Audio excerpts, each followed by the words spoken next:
Ahora también nos podéis seguir en Twitter y no olvidéis de suscribirse al canal para que no os perdáis más vídeos y darle a me gusta si os ha gustado. Bienvenidos al canal Era Unix. En este tutorial vamos a montar por fin nuestro equipo desde cero y lo haremos paso a paso explicando todos los procedimientos de una manera sencilla. Lo primero que vamos a necesitar es una pulsera antiestática que nos va a impedir que se pueda dañar componentes electrónicos al tocarlos con las manos. Y es que nuestro cuerpo acumula electricidad estática que se puede transmitir a componentes que son sensibles. Así que recomiendo que usen este tipo de pulseras antes de manipular nuestro equipo.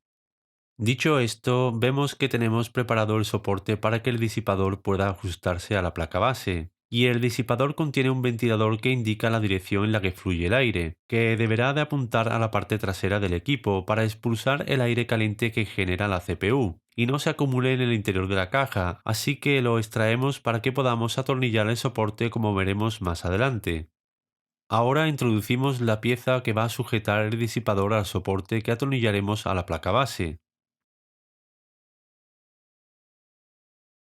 Seguidamente voy a desmontar el soporte que viene en la placa madre.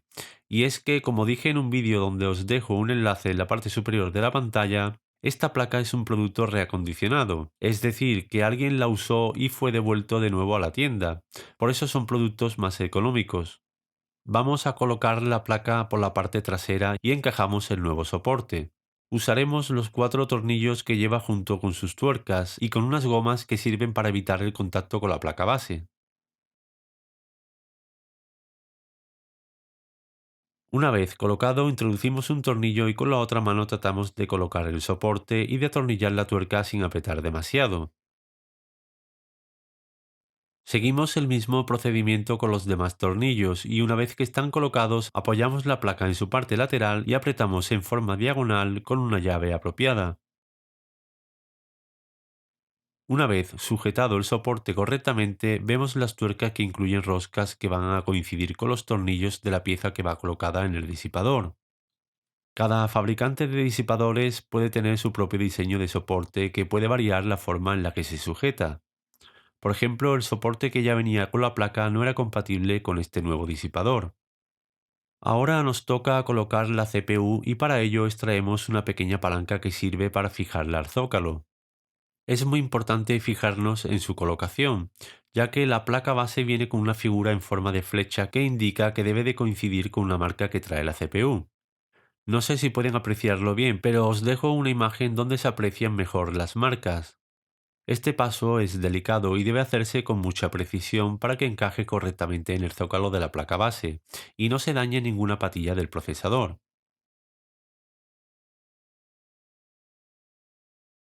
Una vez bien colocado podemos empujar y anclar de nuevo la palanca y ahora estamos listos para colocar el disipador.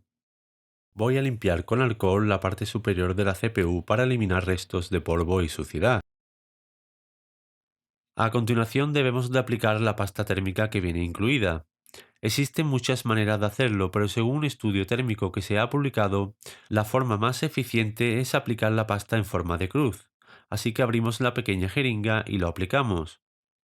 Esta pasta es necesaria porque permite corregir las diferencias del plano de la CPU y del disipador, y así ofrecer una alta conductividad térmica entre ambas piezas. Ahora retiramos la protección de plástico que lleva el disipador y lo colocamos encima de la CPU, donde debe de coincidir los tornillos de la pieza con el soporte, y lo apretamos con un destornillador en forma de diagonal.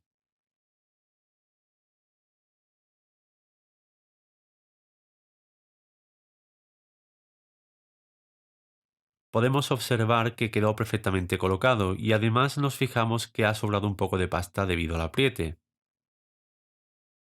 Ahora volvemos a colocar el ventilador en el disipador y verificamos que el aire va a fluir en la dirección correcta.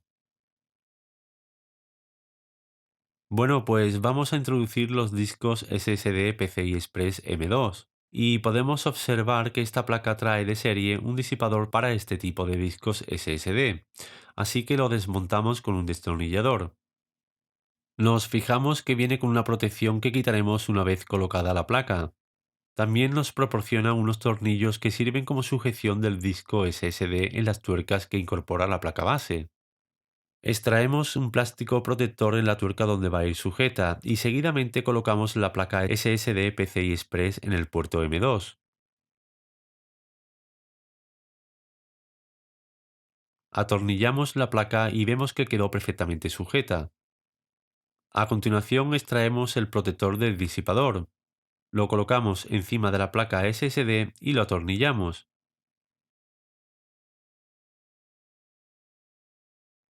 Ahora vamos a proceder a colocar el otro SSD PCI Express, pero antes vamos a colocarle un disipador que he adquirido en una tienda, puesto que la placa solo viene con un solo disipador de serie.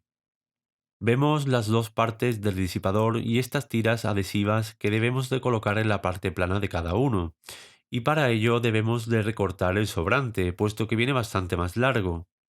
Pegamos las dos tiras y ahora procedemos a retirar el plástico protector que viene incluida en cada una de ellas.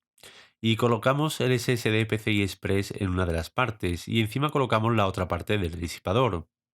El hueco que trae debe de coincidir con el hueco del SSD PCI Express para que podamos atornillarlo a la placa base. Unimos las dos piezas que hacen sujetar las dos partes del disipador y el SSD y procedemos a colocarlo en el otro puerto M2.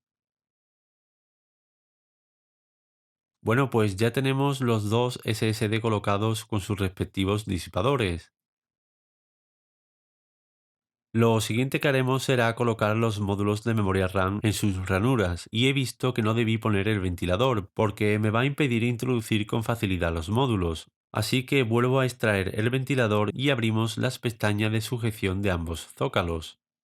Colocamos los dos módulos en el zócalo 1 y 3 y esto lo hacemos para tener una configuración dual channel que nos va a permitir un incremento de rendimiento gracias al acceso simultáneo de los dos módulos.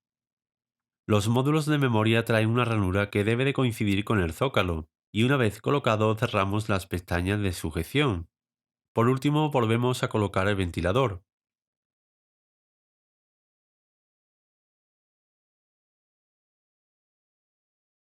Vamos a coger la torre y observamos que tiene tuercas con roscas que deben de coincidir con los agujeros de la placa base para poder atornillarla. Pero me he dado cuenta de que falta una tuerca, así que abrimos la bolsa que venía incluida en la torre y atornillamos la tuerca que nos falta al chasis. Le damos la vuelta a la torre y acoplamos la chapa trasera de la placa base al chasis.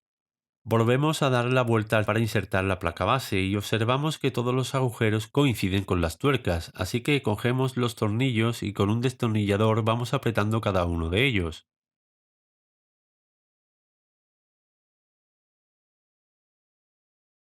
Observamos en la parte trasera del chasis que coinciden perfectamente las salidas de la placa base con la chapa trasera, y todo ha quedado bien sujeto y colocado. Es el turno de conectar todos los cables de la torre a la placa. Cada cable viene especificado para qué sirve. Unos son de las salidas USB de la parte frontal, otros de los ventiladores, de los botones, etcétera, etcétera. Si observamos la placa base, vemos que tenemos varias conexiones. Las más importantes son la conexión de potencia para la CPU de 8 pines y la conexión de alimentación de la placa base de 24 pines que la conectaremos más adelante. Después tenemos conexión de audio del panel frontal, el conector TPM o módulo de plataforma de confianza que no vamos a usar o una conexión para puerto COM que tampoco usaremos. A continuación tenemos dos conectores para LED RGB que observamos que tiene varios repartidos por la placa base. Estos conectores no voy a usarlo puesto que no voy a integrar ningún LED al equipo. Seguidamente vemos un conector para ventilador auxiliar, un conector para USB 3.2 que usaremos para la parte frontal de la torre, un conector para puertos USB 2.0 que también tenemos en la parte frontal, unos jumper para resetear la CMOS y ahora tenemos otras conexiones importantes, puesto que controlan los botones de encendido y apagado o el de reset, los LED que se iluminan cuando se enciende nuestro equipo o lee un disco duro, el pequeño altavoz que usa la BIOS para transmitir errores, etcétera, etcétera. Vamos a conectar los cables de la torre a los conectores de la placa base, así que primero insertamos el cable USB 3.2 y a continuación el cable USB 2.0 en sus respectivas conexiones. Después conectaremos el cable de audio externo que corresponde con la placa base y ahora vemos una serie de cables de un pin y de dos pines que están relacionados con los botones de encendido y apagado, el reset y los LED de encendido y lectura del disco.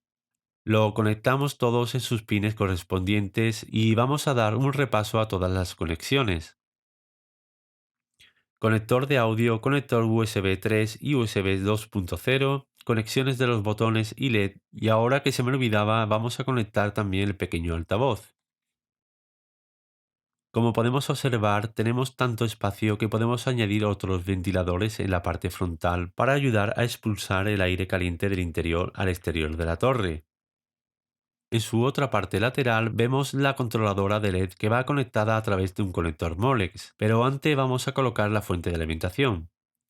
Al ser modular vamos a ir introduciendo todos los cables necesarios en el interior de la torre y después conectaremos cada cable en la fuente de alimentación. La introducimos con cuidado y la colocamos de manera que podamos ver todas sus conexiones. Y nos fijamos que vienen muy bien detallados para que conectemos correctamente cada cable y no podamos equivocarnos. Una vez que estén todos conectados, procedemos a darle la vuelta a la fuente para poder fijarla al chasis con los cuatro tornillos que vienen incluidos. Bueno, pues ya la tenemos colocada, pero nos falta conectar los cables que vienen desde la fuente a la placa base. El primero que vamos a conectar es el de 8 pines que alimenta la CPU y el siguiente es el de 24 pines que suministra energía a la placa base. Los otros conectores son para la tarjeta gráfica y algunos moles que nos hace falta para la controladora y algunos ventiladores auxiliares. Vamos a colocar algunas bridas para que el cableado se mantenga ordenado y evitemos que pueda tocar los ventiladores o el disipador de la CPU.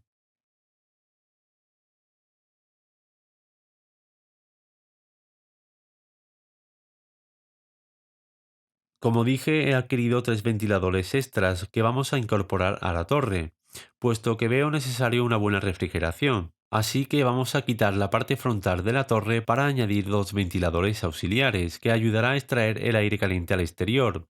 Y para ello colocamos cada ventilador y lo atornillamos por la parte interior de la torre. Atornillamos los cuatro tornillos para que quede bien sujeto al chasis y los conectaré directamente a la fuente para que funcionen cuando se encienda nuestro equipo. Y es que quiero mantener bajas las temperaturas del interior de la torre y aliviar el chipset que trae esta placa. Colocamos de nuevo la parte frontal y conectamos los moles de los ventiladores a la fuente. A continuación insertaremos la tarjeta gráfica y para ello debemos de aflojar una pieza de la torre que permite atornillarla a la caja. La colocamos en la ranura PCI Express y seguidamente la atornillamos al chasis, apretando de nuevo la pieza de protección de la torre. Como podemos observar, queda poco espacio entre el ventilador del chipset y la tarjeta gráfica, así que por eso he visto conveniente incluir ventiladores en la parte frontal para ayudar a extraer el aire caliente que se va a acumular por esta zona.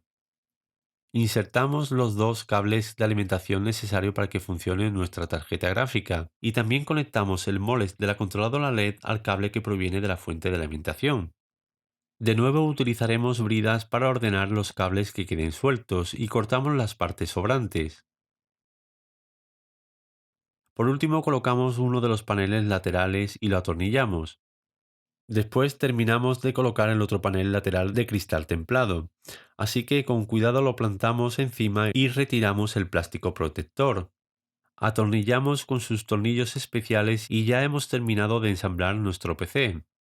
Bueno, pues hemos visto paso a paso el procedimiento para montar nuestro equipo. En los próximos tutoriales veremos qué tal fue el arranque inicial y la configuración de la BIOS.